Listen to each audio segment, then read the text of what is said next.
বাঁশখালী সমুদ্র সৈকত। ভাইয়া কোথেকে আসছেন? জলদি থেকে।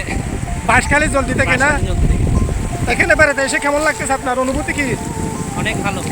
ভালো লাগতেছে না? হ্যাঁ, ভালো। বাঁশখালী বাহারছড়া সমুদ্র সৈকত এখন পর্যটন কেন্দ্রে পরিণত হয়েছে। একসময় যে সমুদ্র ছিল অবহেলিত, মানুষের আনাগোনা ছিল না, সেই জায়গায় দেখেন এখন পর্যটনে ভিড়। শুক্রবার আসলে দেখা যায় কত মানুষের ভিড়, মানুষের আনাগোনা।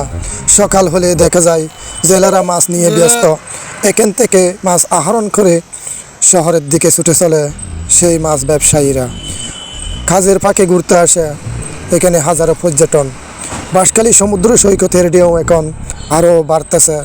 দেখেন মানুষ সাগরে নামে তাদের মনের অশান্তি দূর করতেছে। সেই সমুদ্র সৈকত এখন সবাই এখানে ঘুরতে আসছে।